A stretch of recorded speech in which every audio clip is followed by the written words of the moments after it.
जी, जय श्री कृष्ण भैया। जय श्री कृष्ण। आज हम जिज्ञासा समाधान की दृष्टि से साथ में हैं। पहले गायत्री महामंत्र और गुरु मंत्र करेंगे, तो इस भावना से कि समाधान तो ऋषियों ने ही दिया है। जिज्ञासा का समाधान कोई व्यक्ति नहीं कर सकता, कोई शक्ति ही कर सकती है। क्योंकि वो जिज्ञासा जो आत्मज्ञान को लेकर उठी हो, स्वयं की खोज में चलने वाले साधक के हृदय में उठी हो, वो साधना करने वाला साधक, उसकी जिज्ञासा का समाधान उसका गुरु ही करता है। माध्यम कोई भी बने। अभी बांसुरी बज रही थी, बांस में से जब गांठ निकाल दी जाती है तो एक पोपला हिस्सा बचता है जिसमें छेद बना दिए जाते हैं और उससे हवा फूंकते हैं तो सुर निकलते हैं। जब अहम की गांठ हमारे जीवन से हट जाती है तो हमारे जीवन से जो प्रकृति है वो फूंक मारती है और सुर निकलते हैं। तो कोई व्यक्ति बड़ा बेसुरा लगता है, कोई व्यक्ति बहुत सुंदर लगता है, करे इसका जीवन तो बड़ा सुरीला है, इसकी बातें तो बड़ी सुरीली है। वो वास्तव में उसकी नहीं होती, वो उस दिव्य चेतना की होती हैं। और वो गुरु सत्ता माध्यम बना लेती है, निमित्त बना लेती है। तो हम सब निमित्त बने, बांसुरी की जैसे हम में से सुर बजे, परमेश्वर गुरु भगवान हमें अपने होठों से लगाएं, ऐसी मंगल प्रार्थना करते हुए गायत्री महामंत्र और गुरु मंत्र करें। शरीर को स्थिर कर लीजिए, नेत्र कोमलता से बंद।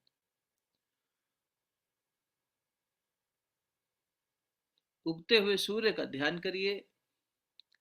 भावना कीजिए कि उगता हुआ सूर्य, उसकी दिव्य रश्मियां प्रकाश कणों के रूप में हम पर बरस रही हैं। हमारे शरीर, मन, बुद्धि, चित्त, अहंकार, हमारे संपूर्ण संस्कारों को धो रही है। हमारी आत्मा को ये दिव्य प्रकाश का स्नान मिल रहा है। सूर्य के इस दिव्य तेज में हमारे गुरु की, हमारे इष्ट की तपस्या, आशीर्वाद, अनुकंपा प्रकाश कणों के रूप में हम तक आ रही। प्रातःकालीन वेला में अमृत की वर्षा हो रही, जिसमें साधक का अंतर्मन सराबोर हो रहा है।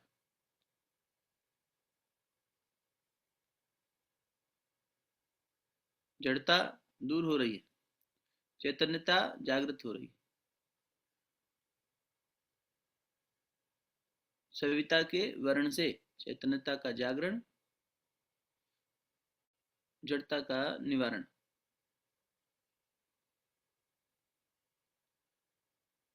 ओम भूर्भुवः स्वः तत्सवितुर्वरेण्यं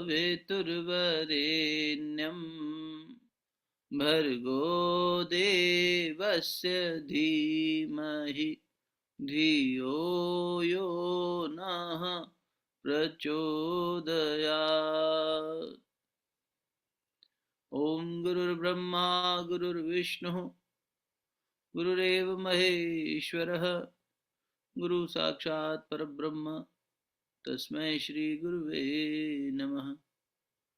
अखंडमंडलाकारं व्याप्तं येन चराचरं तत्पदं दर्शितं येन तस्मै श्री गुरुवे नमः।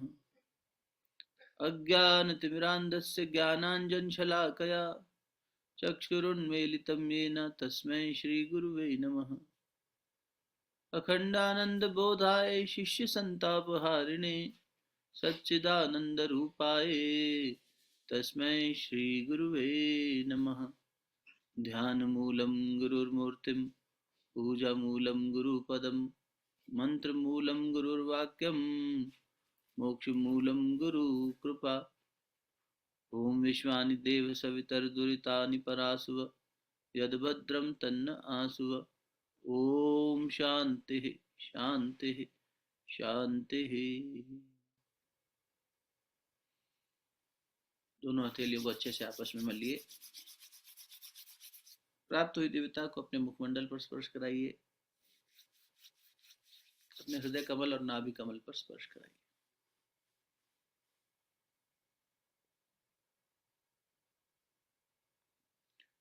सभी की चेतना को प्रणाम। क्योंकि आज जिज्ञासा समाधान है तो संवाद दोनों तरफ रहेगा, और निवेदन ये है कि संवाद आप शुरू करें। तो आप में से जिन अग्रजों के, भाई बंधुओं के, बहनों के जो प्रश्न हो, जिज्ञासाएं हो, उनमें कोई भी स्वयं को अनम्यूट करके शुरुआत कर सकते हैं। अंकुर भैया, जी मेरी आवाज आ रही? जी आ रही है। अंकुर भैया, मुझे ऐसी कोई टेक्निक बताइए कि मैं जीवन भर या हर क्षण आत्मा के कांटेक्ट में रहूंगा। आत्म अन्वेषण हाँ। एक ही आधार है, विचार के आधार पर बार बार चिंतन का अभ्यास, बार बार चिंतन का अभ्यास, बार बार चिंतन का अभ्यास। विचार को शांत करना ही, बाहर विचार जा ही क्यों रहा है? विचार बाहर जाता है जब मन, बुद्धि और इंद्रियों का समन्वय करके, बुद्धि और इंद्रियों का साथ करके, सानिध्य करके बाहर की तरफ गमन करेगा। इंद्रियों को गो भी कहा गया। गो, गोपाल भगवान, गोचर, गोचर होता ना, इंद्रिया गोचर। जैसे गौ माता चरने जाती, तो गो शब्द गाय के लिए भी है, पृथ्वी के लिए भी है, इंद्रियों के लिए भी है। तो ये गमन करने, चरने बाहर जाती हैं। तो चरने बाहर, जैसे गौशाला गौ माता जाती हैं, ऐसे ये इंद्रियां बाहर जाती हैं। इनका सब बाहर जाने का स्वभाव है। ये और बुद्धि मिलके मन को बाहर की ओर लेकर जाती है। ये बहिर्मुखी गति हो गई। अंतर्मुखी गति का अभ्यास जितना अधिक होगा, जिसके लिए हमें आत्म अन्वेषण बार बार करना होगा, विचार करना होगा, अभ्यास करना होगा। ध्यान में अभ्यास करेंगे, अभी करा भी देंगे कि जब विचार आया तो विचार किसके लिए आया। तो किसके लिए आया, जब ये प्रश्न जीव खुद से करेगा तो या तो अपने नाम से खुद को संबोधन करेगा। ऐसा कम ही होता है कि हम अपने नाम से अपना ही संबोधन करें। जैसे मान लीजिए आप अपने ही घर पहुंचे, आप अपने ही घर पहुंचे और आपने दरवाजा खटखटाया, ठीक है ना? तो अंदर से परिवार के किसी सदस्य ने कहा कौन? तो आप क्या उत्तर देते हैं? तुरंत में क्या उत्तर आता है मन से?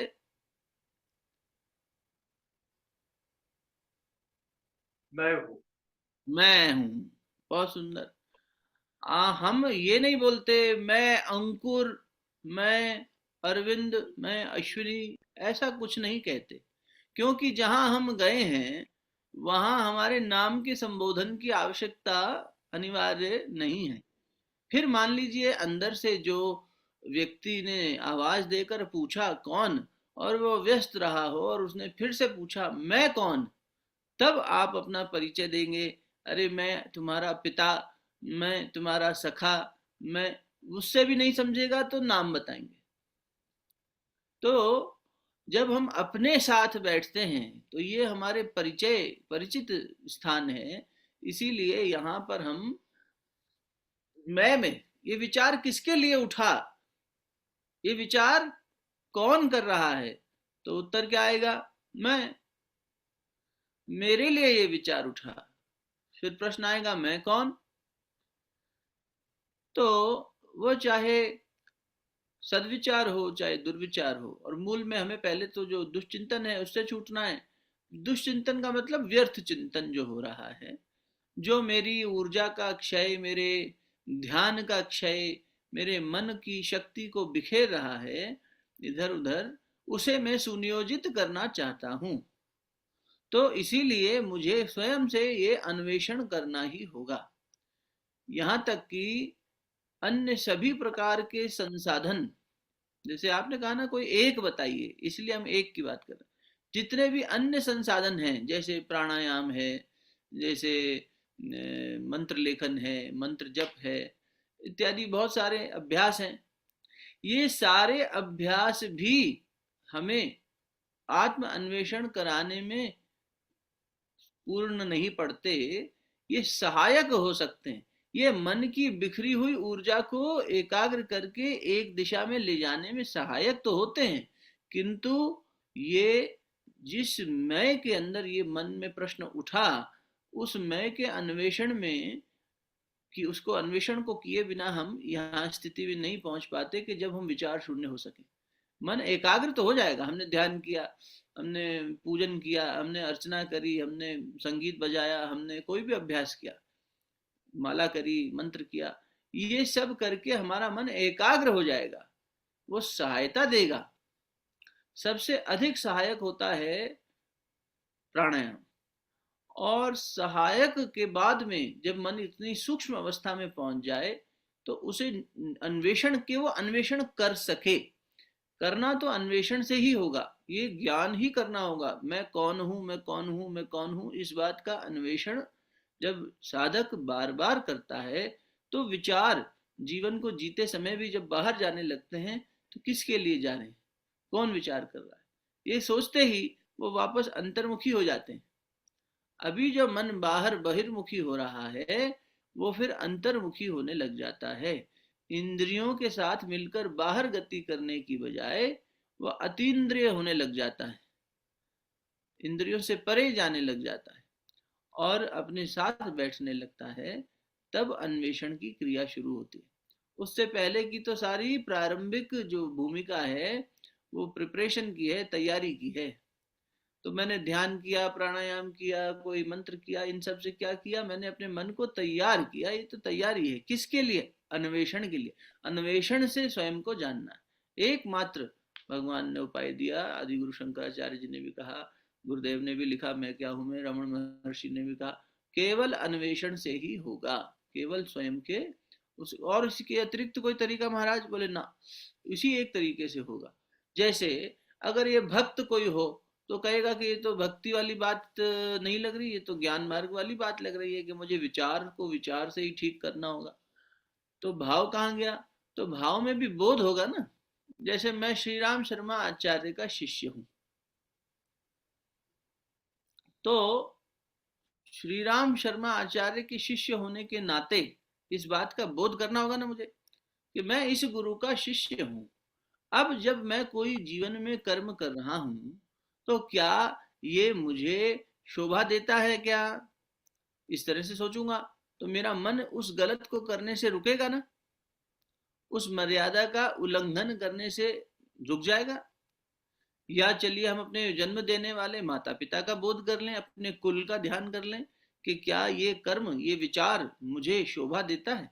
इस प्रकार हम, एक बड़ा दायरा है ना हमारे जीवन का, उसको छोटा करते जाएंगे तो ये हमारी मर्यादाएं बनती जाएंगी, तो विचार मर्यादित तो होने लगेंगे इस भाव से ही कि अरे मैं तो किसके कौन से कुल में जन्मा हूं, मैं कौन सा। भाई रावण अगर ये विचार कर लेता, जबकि इतना विचारशील प्राणी था, इतना उसने अध्ययन किया, उसने इतना वेदों का भाष्य किया, इतने ग्रंथ लिखे, इतनी संहिताएं लिखी, रावण संहिता आज भी बहुत अपने आप में एक महान ग्रंथ के रूप में देखा जाता है। तो रावण इतना समझदार होने के बाद भी कि जिसके आह्वान पर शिव जी आ गए और रामेश्वरम की स्थापना भगवान श्री रामचंद्र जी ने उसी के माध्यम से कराई, जो इतना ज्ञानी था उसने केवल एक विवेक विचार नहीं किया और इसलिए वो मर्यादित नहीं रह पाया। राम और रावण के अंदर सबसे बड़ा अंतर मर्यादा का ही है। हमारे विचार मर्यादित होकर एक दिशा में चले, हमारा जीवन मर्यादित होकर एक तरीके से हम जिए, इसके लिए आवश्यक है अन्वेषण। ये विचार करना कि मैं कौन हूँ, मैं किसका शिष्य हूँ, मैं क्या हूँ, अरे मेरे अंदर ये क्षमताएं हैं, मेरा ये तो मैं कहाँ इसमें पड़ा हूँ। अब जब ये मर्यादाओं को हम बड़ी मर्यादा से छोटे में आते जाएंगे, इसमें निकट आते जाएंगे, तो निकट आते आते बिल्कुल व्यक्तिगत आ गया। अब क्या आ रहा है कि भोजन की इच्छा मन में आई, कोई भी इच्छा मन में उठी भोजन करने की, किसी से बात करने की, किसी सांसारिक सुख को जानने की, तो प्रश्न यही आएगा बार बार। अगर ये अभ्यास बन गया तो प्रश्न बार बार आ जाएगा।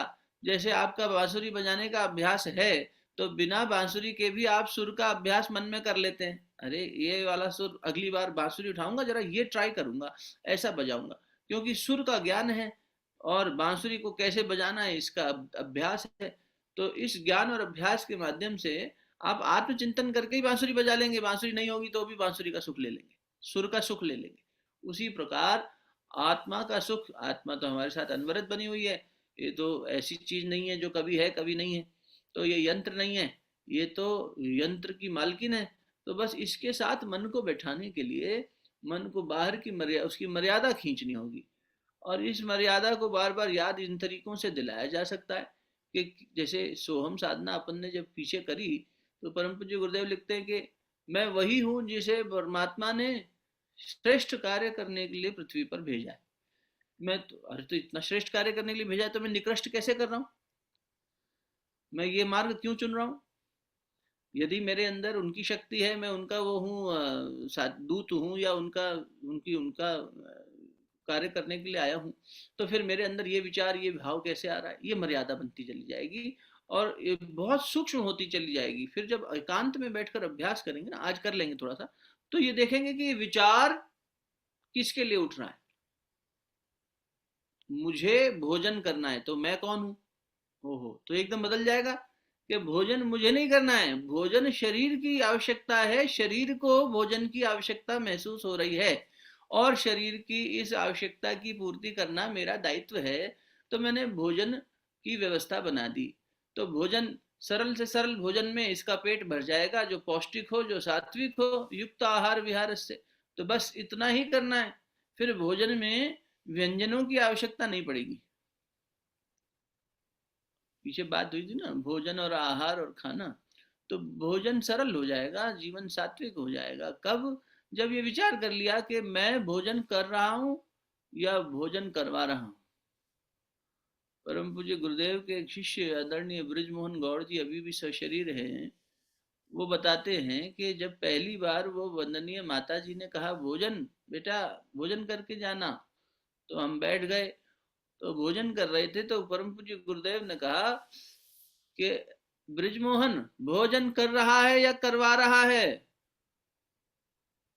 तो बोले मेरे समझ ही नहीं आया क्या कह रहे हैं। भोजन तो करते हैं, हम भोजन कर रहे हैं। बोले भोजन कर रहा है कि करवा रहा है? तो अपना सर खुजलाने लगे, बोले अरे क्या मतलब, ये समझ ही नहीं आ रही बात इनकी। भोजन करते रहे, लेकिन गुरुदेव ने जब तीसरी बार पूछा तो उन्हीं के आशीर्वाद से समझ में आया कि कहना क्या चाह रहे। तू भोजन कर नहीं रहा, तू शरीर को भोजन करवा रहा है। भोजन जो ये अन्न के रूप में है, ये तेरे शरीर की आवश्यकता है बेटा, लेकिन ये आत्मा का भोजन नहीं है। आत्मा का भोजन प्रसाद रूप में हो जाएगा तो हो जाएगा, उससे आत्मा भी तृप्त हो जाएगी। भाव, वो भाव जो उसके पीछे छुपा है वो तृप्त कर रहा है ना आत्मा को। तो ये अनशन होगा। हम कहते हैं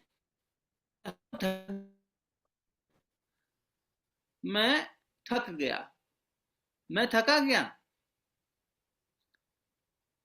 मैं घूमने जा रहा हूं, मैं सो रहा हूं, मैं बहुत अच्छे से सोया। तो जब आप अच्छे से सोए तो आपको कैसे पता अच्छे से सोए?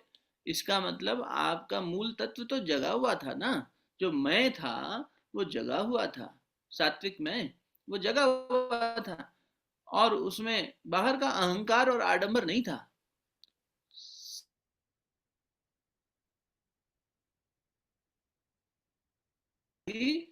मैं का अस्तित्व था, गहरी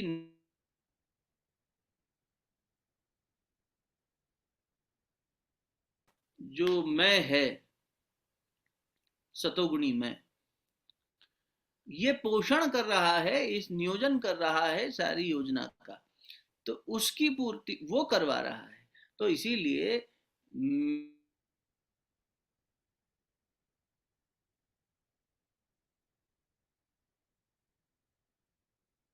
जागृत था, स्वप्नावस्था से पूर्व और आगे चले गए जब सुषुप्ति में, डीप स्लीप में, तब वहां मन भी सो गया, मन की चंचलता भी शांत हो गई। शरीर तो पहले ही सो गया था, तो शरीर और मन दोनों सो गए, पर मैं तो जगा था। मैं वो दृष्टा तो देख रहा था कि ठीक से सो रहे हैं, अनुभव करता तो वही था, ज्ञान तो वही ले रहा था। तो इस बात का जागृत अवस्था में अधिक से अधिक अन्वेषण एकमात्र उपाय यही है, अन्य कोई साधन है ही नहीं। बार बार इस बात का चिंतन करते रहना ही बंधन मुक्ति करा देता है।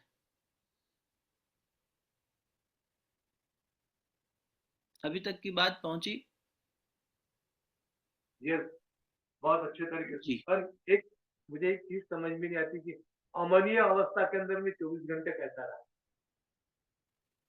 अमनीय अवस्था, मन क्योंकि का स्वरूप बदल गया। सारे क्रियाकलाप तो मन ही करा रहा है आपसे। आत्मा का तो कोई रोल ही नहीं है। आत्मा तो अपने जगह पे स्थिर शांत और सुंदर स्वरूप में बैठी है। नहीं, ना चेतना कुछ की, मन की परिभाषा करनी होगी उसके लिए। मन की परिभाषा शास्त्र कह रहे हैं, चेतना की शक्ति, एक शक्ति है मन। मन ऐसे ही थोड़ी है कुछ, मन जब भी हलचल में है जब तक चेतना है। जिस समय ये चेतना चली गई, माना कि चेतना उससे कुछ करवा नहीं रही, क्योंकि आपका समझ गया मैं कि भाई आत्मा तो शुद्ध बुद्ध चैतन्य स्वरूप है, उसमें तो कोई हलचल ही नहीं हो रही है, वो तो शांत अवस्था में है, उसकी कोई आवश्यकता ही नहीं है। किंतु आत्मा के ऊपर जो कलेवर चढ़ा है संस्कारों का, तो उस के कारण वो जीवात्मा हो गई है। अब शुद्ध बुद्ध आत्मा कुछ नहीं कर रही, किंतु जीव जो है संस्कार जुड़ने के कारण, शरीर मिला ही क्यों, मनुष्य शरीर में हम क्यों आए? हम मनुष्य शरीर में इसीलिए आए क्योंकि हमें कोई कर्म थे जिनके संस्कारों का बंधन शेष था। उस बंधन को समझने और उससे मुक्त होने आए। तो जब हम संस्कारों के बंधन से मुक्त होने के लिए आए हैं, इसका मतलब आत्मा पर संस्कारों का कलेवर चढ़ा हुआ है। अब ये जो कलेवर है, ये हमसे, हमारे मन से कुछ ना कुछ करवाता है। आत्मा तो नहीं करवा रही, किंतु जीव फिर भी कर रहा है। क्यों कर रहा है? वो इसलिए कर रहा है कि वो संस्कारों से बंध गया। अच्छा, कर भगवान भी रहे हैं, कर महापुरुष भी रहे हैं, अवतार भी रहे हैं, गुरुजन भी कर रहे हैं। तो उनके करने और हमारे करने में अंतर क्या है? उनका करना संस्कारों से प्रेरित नहीं है, हमारा अपने बंधनों से प्रेरित है। हम बाध्य होकर कर रहे हैं, हमारा मन बंधा हुआ है। जीव बंधा हुआ था, आत्मा चेतना बंधी हुई थी। अब चेतना ने ही चेतना की शक्ति कोई मन कह रहे हैं। अब चेतना ही अगर बंधी हुई है तो चेतना में हलचल भी बंधन के कारण हो रही है। चेतना को बंधन मुक्त करने के लिए ही तो अपने को चित्त के संस्कार धोने हैं। तो ये जो चेतना की हलचल हो रही है वही मन की गति करवा रही है, वरना चेतना तो स्थिर हो जाती। लेकिन चेतना में हलचल ही इन संस्कारों, इन मलिनता की वजह से हुई। तो इसमें आपके प्रश्न पर फिर आऊं तो कि एकदम ऐसे जीवन को कैसे जिया जाए कि जिसमें मन का अस्तित्व ही ना रहे, मन की सत्ता ही ना रहे। तो उसकी सत्ता न रहे ऐसी स्थिति नहीं आएगी। ये स्थिति आएगी कि वो निर्मल हो जाएगा। कबीरा ये मन निर्मल भया, जैसे गंगा तीर, पाछे पाछे हरि फिरे कहत कबीर कबीर। तो मन की सत्ता तो तभी समाप्त होगी जब आत्मा यानी चेतना इस शरीर को छोड़ेगी, तो मन शांत हो जाएगा। तो साहब फिर इसका मतलब क्या, मोक्ष का मतलब शरीर छोड़ना और मुक्ति तभी होगी हमारी? बोले नहीं, वो मुक्ति तो वैसे भी नहीं होगी, फिर नया शरीर मिल जाएगा इस मन की मलिनता से। इसलिए इस देह में रहते हुए मन को ही साफ करना होगा। मन को साफ करना मतलब वो जो संस्कार चेतना के ऊपर चिपक गए हैं उनको हटाना, ताकि जो उस संस्कार से वशीभूत होकर कर्म हो रहे थे वो होने बंद हो जाए। किंतु मन की सत्ता तब भी रहेगी, वो निर्मल हो जाएगा। सिद्धार्थ जब बुद्ध बन गए, नरेंद्रनाथ दत्त जब विवेकानंद बन गए, जब ये रूपांतरण हो गया, तो उस रूपांतरण के बाद भी उन्होंने शरीर तो रखा, कर्म तो किया, मन की हिसाब से गति तो हुई, पर अब ये मन उन संस्कारों की वजह से नहीं गति कर रहा, ये पूर्ण शुद्ध चेतना के रूप में गति कर रहा है, जिसने संकल्प लेकर शरीर को रोका हुआ है। तो हमारा जीवन, हमारे संस्कार गतिशील करा रहे हैं। और महापुरुषों के जीवन में कोई संस्कार नहीं है, किंतु उनका संकल्प उनसे कर्म करवा रहा है। भगवान ने संकल्प लिया, एको हम बहुश्यामी, मैं एक से अनेक हो जाऊं। भगवान के मन में आया कि सृष्टि बना दूं, मैं अपने साथ लीला करूं और अपने साथ क्रीड़ा करने के लिए संसार बना दूं। ऐसा हमारे गुरुजन समझाते हैं, शास्त्र बताते हैं कि सृष्टि का उद्गम परमात्मा की इच्छा से हुआ। तो इच्छा तो मन में होती है साहब, ये संकल्पित इच्छा मन में ही तो हुई, इसलिए आत्मा की शक्ति को ही मन कहा गया है। और इसीलिए मन को बहुत बड़ा मित्र भी माना गया है। यद्यपि जब यह संस्कारों से वशीभूत हो जाता है तो शत्रुता का कर्म करता दिखाई देता है। तो इसीलिए भगवान ने कहा, अर्जुन, मन ही सबसे बड़ा मित्र है, मन ही सबसे बड़ा शत्रु है। तो इस मन को मारना नहीं है, इस मन को संवारना है। ये मरेगा नहीं, इसे संवारना है, इसे दिशा देनी है। जो मैं क्या हूं पुस्तक में गुरुदेव ने लिखा भी है। अभी तक आवाज आ रही है? जी जी जी, आ रही। हाँ, तो परम पूज्य गुरुदेव ने मैं क्या हूँ, जो उनकी सबसे पहली पुस्तक थी, रमन महर्षि ने भी मैं कौन हूँ ऐसा करके एक ग्रंथ लिखा था, वो भी बहुत सुंदर है। तो मैं क्या हूँ में गुरुदेव ने 3 मन की व्याख्या करी। उन्होंने कहा, ऐसा कल्पना करो कि जैसे एक केंद्र है और उसके चारों ओर एक परिधि है, यानी एक सर्कल बना हुआ, एक वर्तुल बना हुआ है। तो केंद्र में आत्मा बैठी है, जो सबसे पहला वर्तुल है, फिर दूसरा और फिर तीसरा, 3 वर्तुल बना लीजिए, कल्पना करिए। तो 3 सर्कल बने हुए, एक के अंदर एक। जो सबसे बाहर की सर्किल की परिधि है, वर्तुल का जो सर्कमफेरेंस है, परिधि है, वो हमारा शरीर है। उससे बाहर हमारा शरीर है, ये हमारा शरीर। तो शरीर से चिपका हुआ सबसे नजदीक का हिस्सा उस वर्तुल का उन्होंने नाम दिया प्रवृत्त मन। प्रवृत्त मन, जिसमें वृत्ति उठ रही है, उस मन को प्रवृत्त मन कह दिया। ये वृत्तियां हमें बाहर की ओर, क्योंकि ये शरीर से चिपका हुआ है, वैसे तो मन एक ही है, लेकिन उसकी संरचना को समझने के लिए क्रियाशीलता के आधार पर उसका विभाजन कर रहे हैं कि मन का जो सबसे बाहर की ओर वृत्ति उठने वाला स्वरूप है, उसे प्रवृत्त मन कह दिया। दूसरा उन्होंने कहा प्रबुद्ध मन, उससे अंदर चलेंगे तो प्रबुद्ध मन यानी बुद्धि। और तीसरा जो केंद्र के सबसे नजदीक वाला सर्किल है, वो जो हिस्सा है, उसको कह दिया आध्यात्मिक मन। बोले बेटा, ये 3 मन हमारे अंदर हैं। यानी यूं समझ लीजिए कि हमारी वृत्तियां उठ के जो बाहर बहिर्मुखी बना रही हैं, वो मन का एक स्वरूप है। एक निर्णय करने वाला, अंकुश लगाने वाला, विश्लेषण करने वाला, बुद्धि वाला स्वरूप है। और एक आत्मा का अन्वेषण करने वाला, आत्मा के निकट पहुंचाने वाला मन है। अब ये बुद्धि तराजू की तरह बैठी है, एक पलड़े में आध्यात्मिक मन है, एक पलड़े में प्रवृत्त मन है। जब प्रवृत्त मन की वृत्तियां भारी होती हैं तो बुद्धि उसी तरफ झुक जाएगी, कांटा उसी तरफ झुक जाएगा, और बुद्धि भी मन के उसी कार्य में लग जाएगी कि वृत्ति को शांत करने में लग जाएगी। वृत्ति क्यों उठी? संस्कार था इसलिए उठी। जैसा संस्कार था वैसी वृत्ति उठेगी, और जैसी वृत्ति उठेगी वैसी अभिव्यक्ति हो जाएगी। तो व्यक्ति वैसा ही बनने लग जाएगा, जैसी वृत्ति वैसा व्यक्ति। तो मूल स्वभाव बन जाता है उसका, फिर वो वैसा कार्य करने लग जाता है। जैसे किसी को अगर मांसाहार करने का अभ्यास बना हो, तो उसके मन में मांसाहार करने की सहज वृत्ति उठ जाएगी, उसके व्यक्तित्व में इसमें कोई असहजता नहीं आएगी। और जिसे मांसाहार बिल्कुल नहीं पसंद हो, तो उसको बड़ा बड़ा कष्ट होगा, उसके मन में वो वृत्ति आएगी भी नहीं कि मैं मांसाहार कर लूं, क्योंकि उसका अभ्यास ही नहीं है। तो वो वृत्ति उठनी शांत हो गई ना। संभव है किसी जन्म में किया हो, लेकिन वो यात्रा करते करते जीव ने अपनी उस वृत्ति को शोधित कर लिया हो। तो शोधित कौन करेगा? जब आध्यात्मिक मन प्रबल होगा तब। अध्यात्म मन को प्रबल करने के ही सारे साधन हैं। ये सब दैवीय संपद आध्यात्मिक मन को प्रबल करते हैं। तो जब मन का ये स्वरूप प्रबल होने लगता है, तो वो मन बना तो रहेगा, लेकिन जो भी चिंतन होगा, जो भी कर्म होगा, वो उस आत्म भाव में स्थित होकर होगा, वृत्ति के वशीभूत होकर नहीं होगा। ठीक है? मैं इसलिए पूछ लेता हूँ बीच बीच में, क्योंकि इंटरनेट की वजह से। तो जी, पहुंची बात। तो मन जो है हमारा अभी वृत्ति वाला जो जागृत हो जाता है, उससे बार बार पूछें, वृत्ति उठी इसका मतलब अभी जीव में संस्कार है कि ये किसके लिए, मेरे लिए, मैं कौन हूं, ओहो, किसी ने क्रोध किया, किसी ने दुराचरण किया, किसी ने ऐसा किया कि जिससे हमारे अंदर हलचल हो गई, हमने कहा ये कैसा व्यवहार कर रहा है, ये ऐसा क्यों कर रहा है, मुझे ये व्यवहार नहीं अच्छा लग रहा इसका, तो मुझे अच्छा नहीं लग रहा, मैं कौन हूं, तुरंत पूछा, वापस पहुंच गए। तो मन और प्राण दोनों जहां मिलकर शांत हो जाते हैं, वहां आत्मभाव में आ जाता है जीव।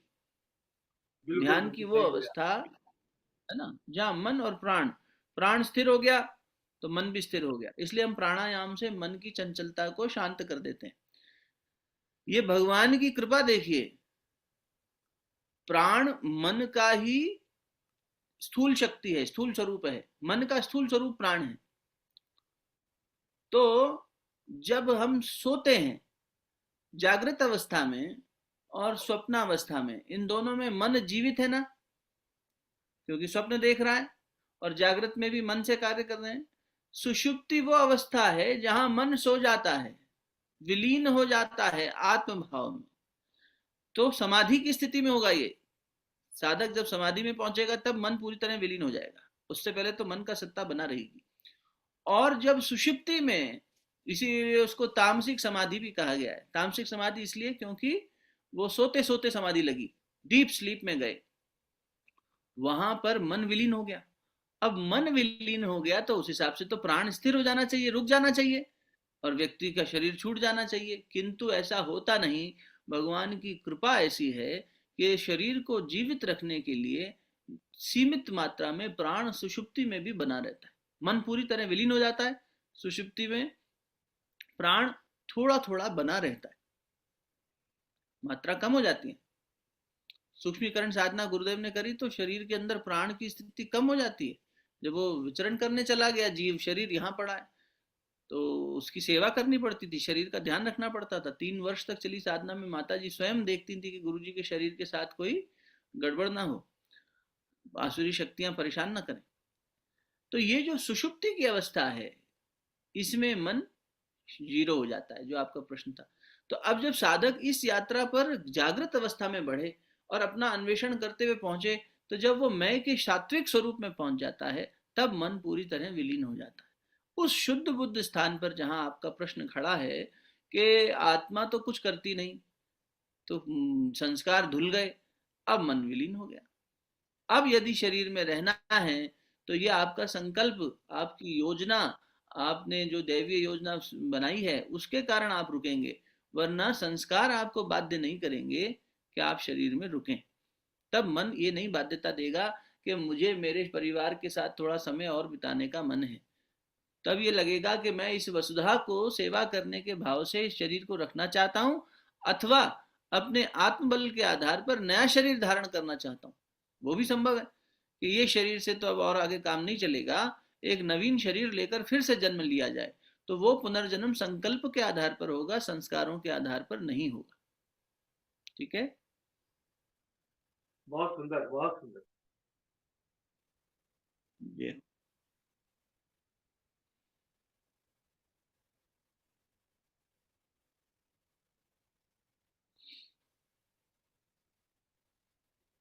और कोई जिज्ञासा?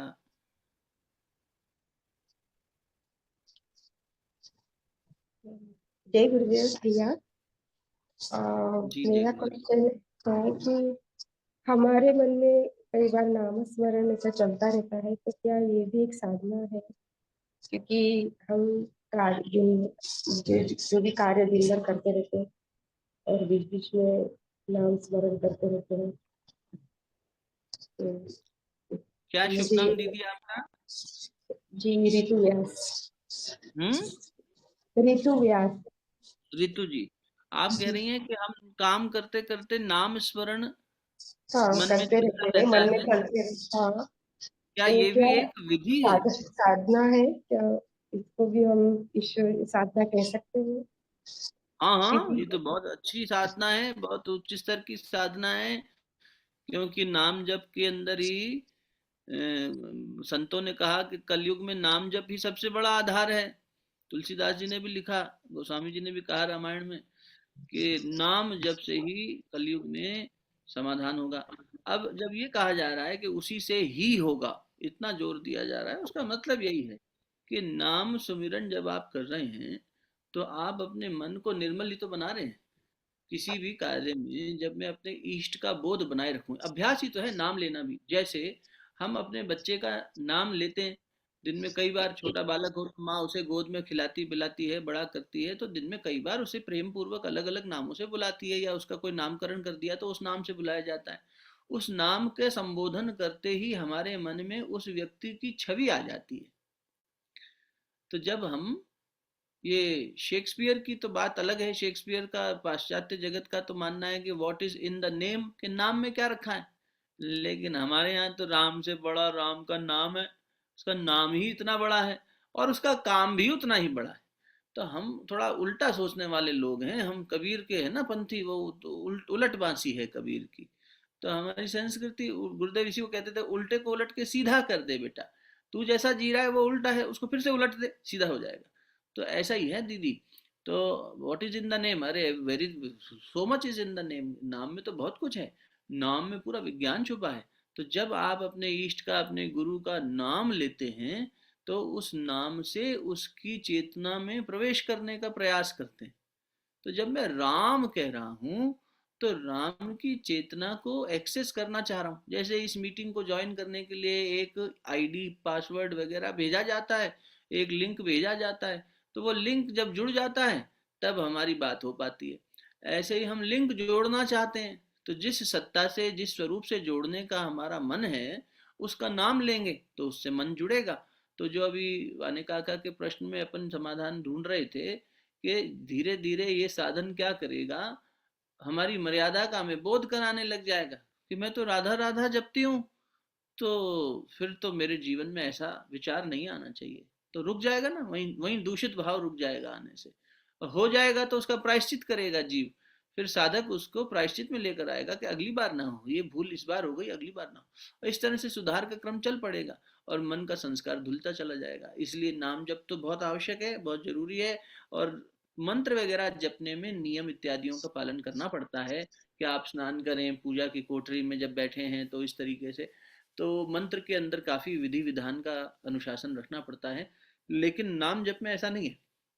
नाम जप तो आप मन में कहीं भी और कभी भी, यहाँ तक कि शौच का त्याग करते हुए भी, मलमूत्र का त्याग करते हुए भी इसका नाम लेना चाहिए। कोई बंधन नहीं है, चाहे मासिक धर्म हो चाहे कुछ हो, नाम कीर्तन, नाम स्मरण चलते रहना चाहिए। क्योंकि काल कब आएगा बहन जी कुछ नहीं मालूम, किस घड़ी आकर हमें दबोचेगा हमें नहीं पता। तो मैं ये कैसे जानूं कि जब मैं साफ सुथरा बैठा हूँगा और भगवान का नाम ले रहा हूँगा तभी मेरी मृत्यु आएगी। अरे मरते मरते भगवान का नाम मुख पे हो तो ज्यादा अच्छा है, और वो तो हम बाथरूम में हो तब भी आ जाएगा। इसलिए हर क्षण लेते रहना चाहिए, ज्यादा जी से मुझे ज्यादा यही लगता था कि ऐसी जगह पे भी आ जाता है तो लेना कहीं ही चाहिए। वैसे छुट्टी तो शरीर नहीं तो मल तो शरीर त्याग रहा है ना। देखो शरीर तो, आप शरीर को स्वच्छ करने ही शौचालय में जा रहे हो, चाहे स्नान कर रहे हो हम और चाहे शौच का त्याग कर रहे हो, तो हम अपने शरीर का मैल छोड़ने जा रहे हैं। तो मन के मैल का क्यों काम बंद करें भाई, मन का मैल भी छूट रहा है, मन पे हम भगवान के नाम का साबुन घिस रहे हैं और मन निर्मल हो रहा है। तो हर घड़ी हर क्षण किया जा सकता है, इसमें किसी प्रकार का पाप पुण्य वाला बंधन नहीं है। मंत्र के साथ ऐसा अवश्य है, इसलिए मंत्रों का उच्चारण हमें विधि विधान से गुरु शरण में बैठ के करना चाहिए, स्वच्छ भाव से पवित्र होकर आसन लगाकर बैठना चाहिए। लेकिन वंदना गानी हो, जैसे अपन स्नान करते करते हनुमान चालीसा बचपन से गाते आए होंगे, जय हनुमान ज्ञान, ठंड दूर हो रही है उससे और हनुमान जी की याद आ रही, या जी भगवान का कोई भजन गाते आए होंगे। भजन गाते हैं, वो हाँ जी क्यों, इसीलिए ही है कि ये ऐसा थोड़ी है कि पहले के शौचालय में दरवाजे नहीं होते थे इसलिए वहां का भगवान का नाम ले रहे हैं तो पता लग गया कि अंदर कोई है, और इसीलिए जो है वो आदमी जोर जोर से भजन गा रहा है। तो ये कभी भी भगवान हमें बुला सकते हैं अपने पास भाई, तो हम भगवान को याद कर रहे हैं, इसमें तो अच्छी बात है, किसी प्रकार का बंधन नहीं है। जब हम गहन साधनाएं कर, फर्क है ना, देखिए नाम में एक प्रेम भाव है, मंत्र में एक ऊर्जा का संचय करने की बात है। तो जब हम मंत्र का जप करते हैं, अब जैसे मासिक धर्म में मंत्र नहीं करा जाता या कम कर दिया जाती है उसकी संख्या, वो क्यों? क्योंकि शरीर का एक धर्म है कि शरीर अपने अंदर की मैल का त्याग कर रहा है। अब उस समय पर जो प्राण है वो नीचे की तरफ गति कर रहा है। हमारा जो 5 प्राण है उसमें अपान प्राण नीचे की तरफ गति करता है। सुबह उठ के जो हमारे पेट में प्रेशर बनता है ना पॉटी जाने का, वो अपान प्राण से होता है, नीचे की ओर, उदान ऊपर की ओर आता है। तो हम जब जप करते हैं मंत्र का, उससे शक्ति संचय करके ऊपर की ओर उठा रहे होते हैं। और शरीर के अंदर, नारी के शरीर में उस दिनों में नीचे की ओर यात्रा कर रहा है सारा मैल। तो अब वो तो सफाई चल रही है। अगर हम उस समय ऑपोजिट फोर्स लगा देंगे तो शरीर की सफाई ठीक से नहीं हो पाएगी, और ये सफाई होना अनिवार्य है सृजनशील होने के लिए। इस वजह से उस समय पर बंधन लगा दिया कि ऐसे समय पर आराम किया जाए, शरीर को आराम दिया जाए, और मंत्र जप इत्यादि गहराई से ना करके थोड़ा बहुत ध्यान कर लो, नाम ले लो, वंदना गा लो। लेकिन अधिक ऊर्जा क्षेत्रों में, जहां पर जैसे मंदिर इत्यादि, जहां पर ऊर्जा ऊपर की ओर उठती है, कोई शक्ति पीठ है, अब वहां शक्ति जाते ही ऊपर की ओर विचार उठने लग जाएंगे, प्राण ऊर्ध्वगमन करने लगेगा। अब वो प्राण ऊपर जा रहा है और शरीर अभी इस क्रिया से गुजर रहा है कि उसे प्राण नीचे से धकेलना है। तो हमने शरीर के अंदर एक विरोधाभास पैदा कर दिया ना, इसीलिए वहां बंधन है। अन्यत्र तो कोई ऐसा भगवान थोड़ी ना हमसे नाराज हो जाएगा कि तू मेरा नाम क्यों ले रही है नहाते नहाते। अरे बिल्कुल, आप करो साहब, जब मन हो तब भगवान का नाम लो, ज्यादा से ज्यादा लो और अच्छा है। जी धन्यवाद। इसी कारण कई बार माला जपते हुए भी मंत्र के साथ कई बार वो नाम भी अपने आप हो जाता है। मुझसे कई बार ऐसा होता है। हाँ वो हो माला जाता है बहन साधना जी। आपको हम बताएं, हम गायत्री महामंत्र जपने बैठते हैं, कभी कभी मन करता है, बड़ा लंबा मंत्र है, शुरू के दिनों में बड़ा ऐसा, गुरुजी इतना लंबा मंत्र है, कोई छोटा मंत्र ले लेते तुम। तो चलो, वो तो महामंत्र है। अब हमने क्या किया, हम राम के उपासक हुए, राम जी बड़े प्यारे बचपन से, हम राम राम राम राम राम राम जपने बैठ जाते थे। अब हमें नहीं पता लगता था कब हम राम राम से होते होते, या ओम नमः शिवाय भी छोटा मंत्र है ना, ओम नमः शिवाय ओम नमः शिवाय ओम नमः शिवाय करते करते 2 माला घूमी, तीसरी माला होते होते हम ब्रह्मा देखते हैं, अरे यार ये तो गायत्री महामंत्र जपने लग गए हम फिर से, वो पटक के वहां बिठाई देते थे। तो ऐसे खेल चलते रहते हैं साधना में, आनंद आता है इसमें। तो कभी आपने नाम ले लिया, कभी मंत्र ले लिया, इससे भगवान नाराज थोड़ी होते हैं, इससे कोई आपकी विधि में या आपके उसमें विधान में कोई त्रुटि नहीं आ जाती।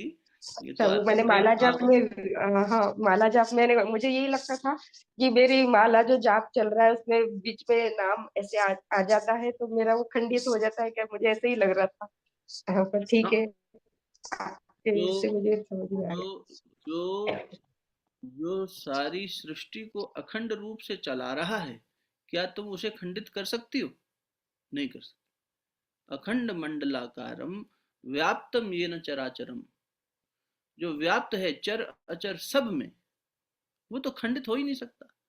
गुरु हो चाहे भगवान, किसी का नाम हो, वो मान अपमान से परे है।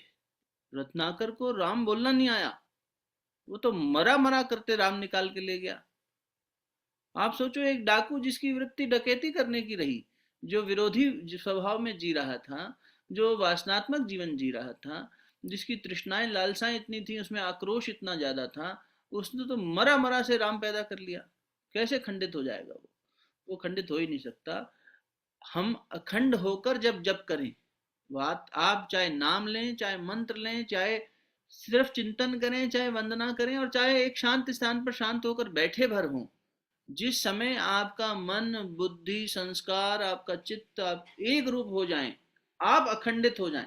अभी तो हम ही खंडित हैं, हमारा मन, हम जप रहे हैं कुछ और जा रहा है कहीं, है ना। शरीर से मंदिर में बैठे हैं, चिंतन से हम ऑफिस में बैठे हैं या बाजार में घूम रहे हैं।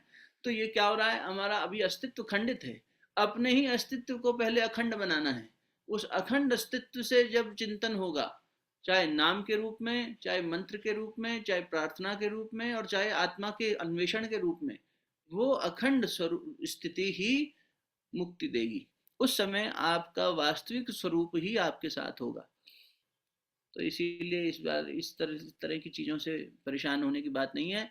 बच्चा किसी भी तरह माँ को पुकारे, नाम लेके, आई बोले, तू बोले, आप बोले, सिर्फ आवाज दे दे, उसे बोलना नहीं आता है तो रो दे, त्रुटिपूर्ण थोड़ी होती है उसकी पुकार, कभी त्रुटि नहीं होती उसमें। इसलिए आप अपने भाव को बनाए रखते हुए अच्छा कर रहे हैं, उसको पूरे लगन से और करते चलिए। भगवान कहीं खंडित नहीं हो रहा हमारे आचरण से। हमारा जीवन ही खंडित होता है बस। इसलिए इस जीवन को अखंड बनाते रहना है, उसके लिए बहुत अच्छा है, नाम जप जरूर करते रहना चाहिए। खूब अच्छे से करते रहिए बहन जी, बहुत बहुत आपको शुभकामनाएं, है ना। धन्यवाद। धन्यवाद। प्रणाम भैया, मैं हेमा झा जी प्रणाम जी। मुंबई से बोल रही हूँ, गायत्री परिवार से हूँ। जी, मुझे एक कंफ्यूजन हाँ है भैया कि मैं जानना जी चाहती हूँ कि आपके अनुभव से ये जानना चाहती हूँ कि हम लोग मंत्र लेखन करते हैं तो 10 गुना उसका फल मिलता है, ऐसे बोला जी। गया है। और गुरुदेव के साथ में जब भी मंत्र हम्म, जप करते हैं तो 1000 गुना होता है। हम्म। तो आपके अनुभव से इसमें क्या मतलब फर्क है, या आपका अनुभव क्या है इसके आपको क्या बारे में? लगता है, आप अपना बताओ पहले, आपको क्या लगता है? गुरु जी की मुझे आवाज तो में ऐसा पहले सबके लगा लिए भैया बता दूं, कि हेमा दोनों दीदी में जो कह रही है, बहुत ही। जी भैया। एक मिनट हेमा जी, मैं आपकी बात सब तक पहले सार्वजनिक कर दूं। हेमा जी। दीदी जो कह रही हैं, हम लोग शांति कुंज 9 साल रहे, वहां पर ये था, ये पर्चा जब बनाया गया, जब लिखा गया, टाइप किया गया, गुरुदेव ने कहीं लिखा था तो उसको टाइप करके प्रिंट के लिए बनाया गया, तो हम बैठे थे साथ में, तो वहां पर लिखवा के गुरुदेव के साथ में मंत्र जप करने में, उनकी वाणी के साथ में करने में 1000 गुना ज्यादा फल मिलता है। हमारे जैसे की तो लग गई लॉटरी, हमने कहा लो 24 बार गुरु जी के साथ करते हैं, एक अनुष्ठान पूरा हो गया, 24,000। तो हमने बड़ा उसका, हमने कहा वाह यार, ये तो गुरु जी ने हमारे को ऐसी वो दे दी कलयुग में कि समय है नहीं हमारे पास, तो हम तो आलसी निकम्मे, और 24 बार कर लिया गुरु जी के साथ। तो 24,000, कितनी मेहनत कौन करे, 24,000 का मतलब रोज की 30 माला कौन जपे। तो उसके बाद बाबा के पास गए हम। तो अब मैं पहले दीदी के प्रश्न को और विस्तार ना देते हुए दीदी से पूछ लेता हूँ कि दीदी कुछ कह रही थी, हेमा दीदी, फिर उसके बाद चलते हैं समाधान की तरफ। हाँ दीदी, कुछ कह रहे थे आप। नहीं भैया, वही मंत्र बोल में, रही थी कि मैं, हाँ मुझे तो दोनों बात मतलब अनुभव हुए हैं कि मंत्र हम्म, लेखन से भी बहुत फर्क पड़ता है, और जी जब गुरुदेव के साथ में जप से भी बहुत ही फर्क पड़ा है। हाँ तो हम लोग तो पहले ऐसे ही जप किया करते थे, माला लेकर, जो समूह जप करते हैं हम लोग, ऑनलाइन भी करते हैं। तो हाँ हाँ, तभी अभी हम लोग ने 108 गुरुदेव के साथ में मतलब करा लिया है, एक लिंक ही बना लिया है। ठीक तो है। मुझे तो दोनों में फर्क लगा है, लेकिन मुझे आपका अनुभव जानना था भैया। देखो बहन जी, फर्क तो मंत्र लेखन में, जब मैं मंत्र लिख रहा हूँ तो मेरा ही चिंतन चल रहा है, और मैं मंत्र की, क्यों मंत्र लेखन भी मंत्र जप से ज्यादा वो बता दिया गया, उसको भी समझ लेते हैं उस विज्ञान को। वो ये है कि जब मैं जप कर रहा हूँ तो मेरा मन इधर उधर बिखरने की संभावनाएं ज्यादा हैं, लेकिन जब मैं लिख रहा हूँ, लेखन और वाचन, बोलने या चिंतन करने और लेखन में, लेखन की प्रभाव शक्ति शरीर पर और मन पर ज्यादा है, मस्तिष्क पर भी ज्यादा है। इसलिए जब व्यक्ति लिखता है तो ज्यादा इन्वॉल्व है, और वो इन्वॉल्व होगा, उसमें ज़्यादा रचा पचा रहेगा, तो उसके लेखन में उसका मन ज़्यादा उतरेगा और उसका मंत्र की शक्ति को धारण करने का अनुभव ज़्यादा अच्छा हो जाएगा। इसलिए जप से ज़्यादा लेखन की तरफ थोड़ा सा जोर दिया गया। और तीसरी बात ये आ गया कि एक और नया तरीका मिल गया कि गुरु जी की आवाज़ के साथ करें। गुरु जी की आवाज़ मंत्र बॉक्स में लगा देते हैं अपन, और गुरु जी बोल रहे हैं ओम भूर्भुवः स्वः, हम भी बोल रहे हैं या सुन रहे हैं, तो उससे अवचेतन मन पे प्रभाव तो पड़ रहा है निश्चित ही। लेकिन जब तक मेरा मन उस फ्रीक्वेंसी पर नहीं जाएगा, 1000 गुना फल कब मिलेगा, मैं उसकी बात बता रहा हूँ। अच्छा तो लगेगा, अनुभव तो उनकी आवाज में सुन के अच्छा ही लगेगा कि हम अपने गुरु की आवाज सुन पा रहे हैं, और वो हमारे को वो करवा रहे हैं ध्यान, और उनके साथ में गायत्री मंत्र का जप हम भी कर रहे हैं। तो लेखन से ज्यादा जो एक तरह से गहराई है, वो उनकी आवाज के साथ में अनुभव होती है, और उससे शक्ति भी ज्यादा मिलती है, नो डाउट। लेकिन 1000 गुना नहीं मिलती, 1000 गुना नहीं मिलती। क्यों नहीं मिलती? क्योंकि अभी 1000 गुना लेने के लिए हमारा मन उस फ्रिक्वेंसी पर पहुंचा ही नहीं है। जब हमारी 4 प्रकार की वाणी होती है ना दीदी, एक वैखरी, एक मध्यमा, एक पश्यंती, एक परा, 4 प्रकार की वाणी। अपन आरती भी करते हैं, पश्यंती यम योगिनो, है ना, जब आरती में गाते हैं तो हाँ। पश्यंती वहां पे आता है। पश्यंती यानी जब तुम्हें मंत्र दिखने लग जाए, गुरु जी बोल रहे हो, गुरु जी दिख रहे हैं मंत्र लिखते हुए, या आपको गुरु जी, आप ध्यान में उनका सुन रहे हो, या अभी मेरी रितु बहन जी पूछ रही थी नाम जब, तो मैं राधा जप रही हूँ या राम जप रही हूँ तो वो राम मुझे लिखा हुआ दिखने लग जाए। पश्यंती मैंने देखना। वैखुरी वाणी से बोलने का मतलब, जैसे अभी वैखुरी बोल रही है, आपके कान सुन रहे हैं, मैं बोल रहा हूँ, तो स्थूल से स्थूल का संवाद हुआ। मध्यमा में प्राण का प्राण से संवाद हो जाता है। पश्यंती में मन देखने लग जाता है, परा में और परा हो जाता है। तो इस प्रकार चारों, तो हम कौन सी वाणी से, मन की कौन सी स्थिति से गुरु जी की आवाज को सुन रहे हैं और उससे जुड़ रहे हैं, ये तय करेगा कि कितना गुना फल मिलेगा। मतलब बात पहुंच हमारी गया आपको? पात्रता। हाँ, पात्रता, और पात्रता में भी हमारी मन की विकसित अवस्था कहाँ तक पहुंची। जी। तो फिर क्या होगा, आप जब इस अभ्यास को बढ़ाते चले जाएंगे, संभव है आपके साथ होने लग भी गया हो कि गुरु जी की आवाज सुनाई देती रहेगी। मतलब हम काम कर रहे हैं, मंत्र बॉक्स नहीं चल रहा, ना ही हम मंत्र कर रहे गुरु जी के साथ बैठकर, फिर भी हमारे अंदर टेप बजने लग गया। जैसे कई बार गीत सुन लेते हैं, कोई तो बजता रहता है, ऐसे वो मंत्र बजने लग जाता है, और वो अनवरत बजने लग जाता है। वो नींद में भी लगता है कि मैं वही सुन रही थी, जब इतना अभ्यास हो जाता है। तो अब ये क्या हुआ, ये मंत्र दिखने लग गया, सुनाई देने लगा, फिर दिखाई देने लग जाएगा। तो प्राण से प्राण का संवाद हो गया, अब मन से मन का संवाद। अब मेरा मन गुरु जी के मन से एक रूप होने लग गया, और वो मंत्र मुझे दिखने लगा कि गुरु जी मंत्र बोल रहे हैं, या वो मंत्र ऐसे आसमान में प्रकट हो रहा है, क्षितिज में, ब्रह्मांड में, और मेरे को दिखाई दे रहा है। ओम भूर्भुवः स्वः लिखा हुआ दिखाई दे रहा है, ओम नमः शिवाय लिखा हुआ। और फिर क्या हुआ, परा, परा में एक रूप हो गए। अब वहां जाकर हमें 1000 गुना फल मिला। उससे पहले तो कुछ गुना फल मिलेगा। इसलिए अनुभव के आधार पर, जो आपका प्रश्न था, निश्चित ही माला से अधिक मतलब अगर मैं एकांत में बैठकर माला लिए हुए या बिना माला लिए हुए, माला तो एक तरह का हमें रिमाइंडर के लिए हम हाथ में लेते हैं, एक स्थिति के बाद माला की आवश्यकता नहीं है, गुरुजी ने भी लिखा है, आप बिना माला के भी जप कर सकते हैं। तो जब आप जप कर रहे हैं मन ही मन, तो उस समय पर भी गुरुजी उपांशु जब कहते हैं ना, थोड़ा फुसफुसा के बोलो, तुम्हारे कान को पता लगे, ताकि तुम बोल रहे हो, तुम्हें नींद ना आ जाए। क्यों ऐसा कह रहे हैं कि फुसफुस फुसफुस करके बोलो, बगल के बैठे आदमी को पता ना चले, लेकिन तुम्हें पता लगना चाहिए कि तुम क्या जप रहे हो। क्योंकि तुम्हारा मन जैसे ही बोलना बंद करोगे, भूल जाए। थोड़ी देर मौन रह के मंत्र करो, तो थोड़ी देर बाद देता है मन कुछ और सोचने लग गया, मन कहीं और चला गया, पटरी से उतर गया। इसीलिए अभी जितनी जितनी मन की क्षमता और पात्रता विकसित होती जाएगी, तब वो 1000 गुना फल देने वाली स्थिति भी बन जाएगी। तब गुरु जी के एक के 1000 क्या, आपके एक का भी 1000 फल हो जाएगा। आपके साथ कोई बैठ के कर लेगा, 100 गुना शक्ति मिल जाएगी, 1000 गुना शक्ति मिल जाएगी। विवेकानंद जी का कथन है, एक सन्यासी, एक योगी पहाड़ों में एकांत में किसी गुफा में बैठकर पूरी दुनिया हिला सकता है, और हिलाता भी है। वो तो संसार में आता है, इसलिए गुरु जी को इतना लिखने की जरूरत इसलिए पड़ी क्योंकि हमें पढ़ के समझ में आएगा, वरना उन्हें युग निर्माण के लिए इतनी किताबें थोड़ी लिखनी पड़ती। वो तो सामने वाले की पात्रता नहीं है, इसलिए भैया तेरे को ये पढ़ना आता है, ले पढ़ ले, तेरे को सुनाई देता है, ले सुन ले। नहीं तो रमन महर्षि 40 साल मौन रहे, तो उनके मौन में ही संवाद हो जाते थे। तो कहने का भाव ये है, वो तो शिष्य की पात्रता जैसे जैसे विकसित होगी ना, उतने गुना उसको मिलता चला जाएगा। जी भैया। तो अच्छा कर रहे हैं आप लोग, हमें भी प्रसाद बांटिए कभी, हम भी बैठे साथ में। वो जो आप बता रहे हो, हाँ, जब मैं सामूहिक करते हो तो बता। आपसे एक सवाल पूछना चाहती थी भैया जी कि दीदी। आप गर्भ संस्कार, हम लोग गर्भ संस्कार की मतलब है, मैं जी मुंबई की दीदी। हूँ, हाँ समन्वयक जी। गर्भ संस्कार की। जी जी तो जी। हम लोग माँ की पाठशाला चलाते हैं, तो क्या आप उसमें थोड़े मार्गदर्शन दे सकते हैं भैया?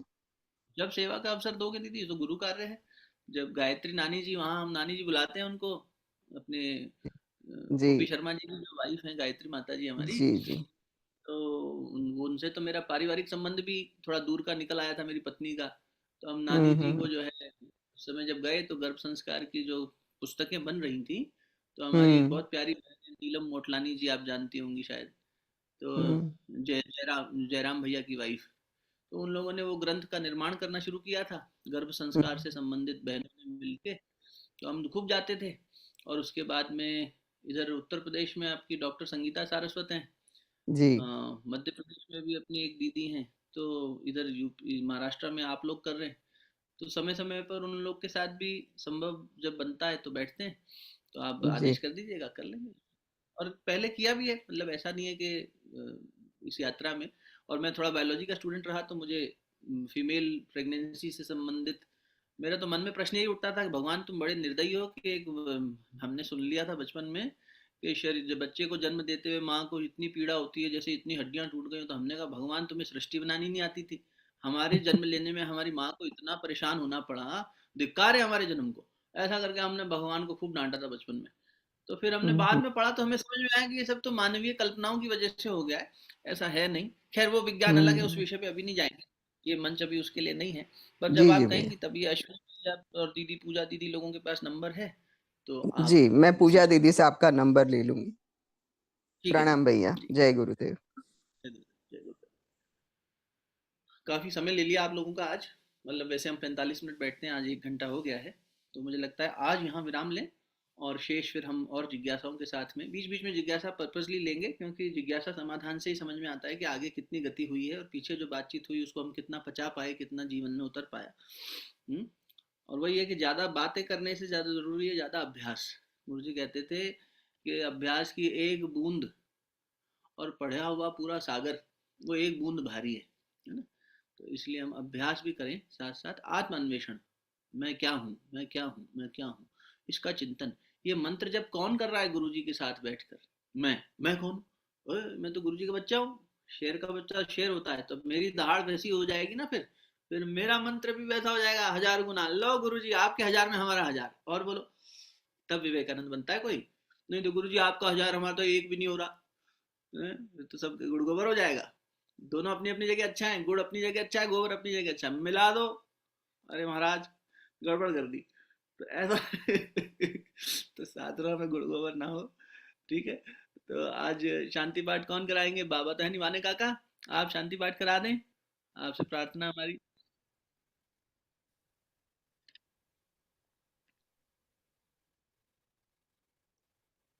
आप ही करा दीजिए भैया जी। अच्छा मैं ही करा देता हूँ, ठीक। तो आइए फिर हम परमात्मा को याद करते हुए शांति की प्रार्थना करेंगे। ये वैश्विक शांति, अ, शांति का मतलब ही होता है ईश्वर, सर्वत्र ईश्वर की स्थापना हो, यही है शांति की प्रार्थना। वो शांति जो इस संपूर्ण ब्रह्मांड को गतिशील कर रही है। परमात्मा ने ये सृजन अशांत होकर नहीं किया।